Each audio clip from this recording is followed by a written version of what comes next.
अस्सलाम वालेकुम रहमतुल्लाहि वबरकातुह। दोस्तों, आज की वीडियो में एक वीडियो का रिएक्शन करने वाला हूँ। आज हम इस वीडियो में एक वीडियो देखेंगे जो कि इस वीडियो में ये जानेंगे कि बहुत सारे मज़ाहिब में ये चीज़ देखने को मिलता है और बहुत सारे मज़ाहिब के लोग जिनको मालूम नहीं है, जिनको इस बारे में कोई भी जानकारी नहीं है, वो इस्लाम के ख़िलाफ़ किस तरह से बातें करते हैं, इस्लाम के ख़िलाफ़ कितने गलत ख़यालात रखते हैं। इस बात को लेकर आज इस वीडियो के साथ हाजिर हूँ।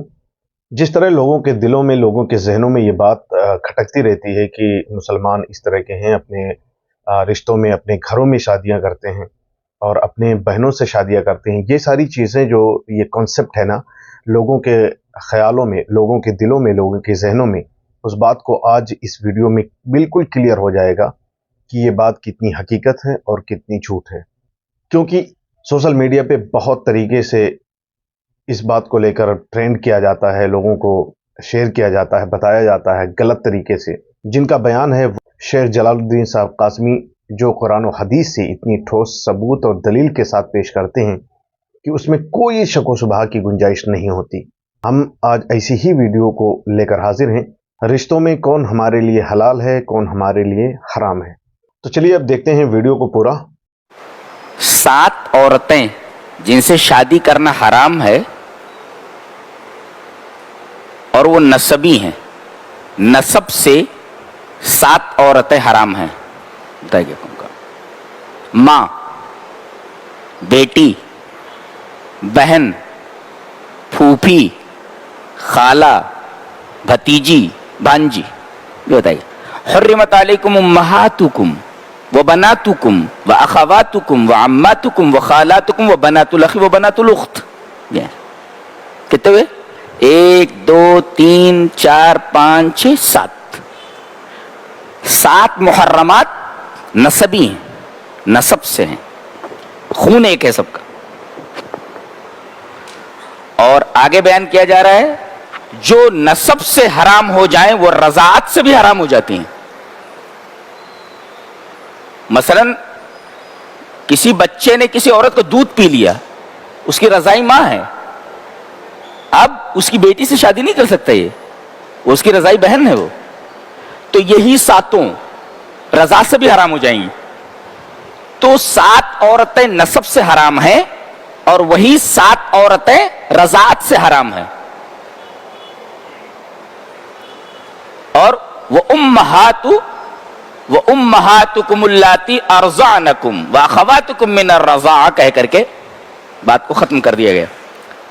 तो 7 औरतें जो हराम हैं वो नसबी हैं, नसब से, खून एक है। और 7 औरतें रज़ात से आती हैं। वो 7 7 14 हो गई। अच्छा, 4 औरतें मुसाहरत से आती हैं, ससुराली रिश्ते से आती हैं। सास, बहू और 2 बहनों को एक साथ जमा करना। एक साथ 2 बहनों के साथ निकाह नहीं किया जा सकता है। तो सास से निकाह नहीं कर सकते, बहू आपकी है उससे निकाह नहीं कर सकते आप, और 2 बहनों को आप एक साथ नहीं रख सकते। 3, चौथी है रबीबा। रबीबा का मतलब होता है जैसे एक औरत है,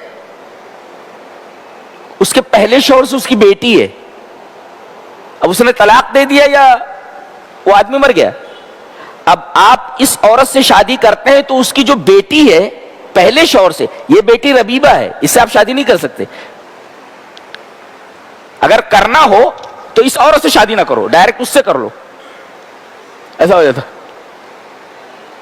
अगर आपने मां से शादी कर ली तो ये जो बेटी है उसकी, अगरचे वो दूसरे शौहर से, वो रबीबा है, उससे निकाह नहीं कर सकते आप। तो ये 4 रिश्ते जो हैं ये ससुराली हैं, मुसाहरत से हैं, ये हराम है। तो 7 रिश्ते नसबी, ये हराम। 7 रिश्ते रज़ात से, यानी दूध पीने के एतबार से, और 4 रिश्ते मुसाहरत से, ससुराली। और हदीस से है, तो कुरान से है, ये हदीस से है कि अगर आपने किसी औरत से शादी कर ली तो उसके साथ اس کی خالہ کو نہیں رکھ سکتے، اس کی خالہ سے شادی نہیں کر سکتے، اس کی پھوپھی سے نہیں کر سکتے، اس کی بھتیجی سے نہیں کر سکتے، اس کی بھانجی سے نہیں کر سکتے، یہ سب حرام ہو جائیں گی۔ یعنی کسی عورت سے آپ نے شادی کر لی تو اب اس عورت کی جو خالہ ہے اس سے شادی نہیں کر سکتے آپ، اس کے ساتھ نہیں رکھ سکتے اس کو کہ اس سے بھی شادی کر لیں، اس کی پھوپھی سے نہیں کر سکتے آپ، اس کی بھانجی سے نہیں کر سکتے، اس کی بھتیجی سے نہیں کر سکتے، یہ حدیث سے ثابت ہے۔ اب ایک سوال کرتا ہوں، بتاؤ چاچی سے شادی کر سکتے ہیں کہ نہیں؟ چاچا مر جائے تو نہیں کر سکتے، اس لیے کہ اس میں درمیان میں آتا نہیں، اس دائرے میں آتا ہی نہیں ہے، تو کو بتا دیا انہوں نے۔ چاچی سے کر سکتے ہیں شادی اگر چاچا مر گیا تو، جی یہ بیان کیا گیا یہاں۔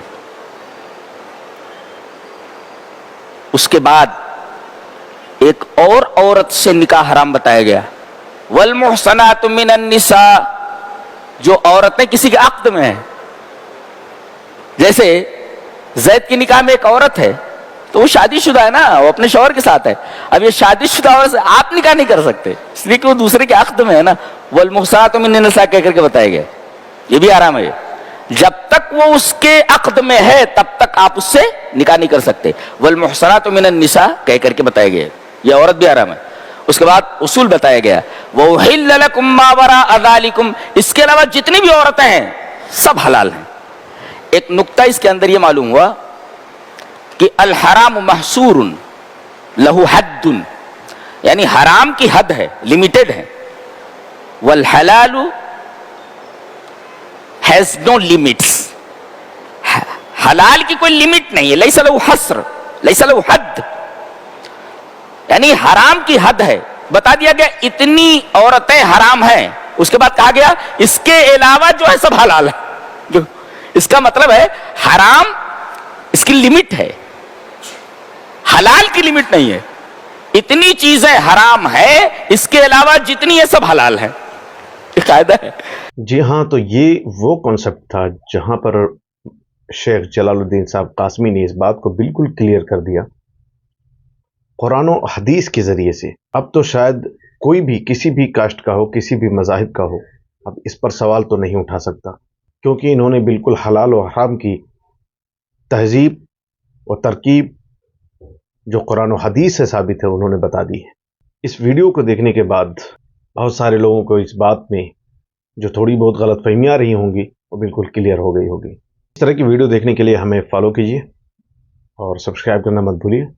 اپنا بہت سارا خیال رکھیے گا۔ اللہ حافظ، فی امان اللہ۔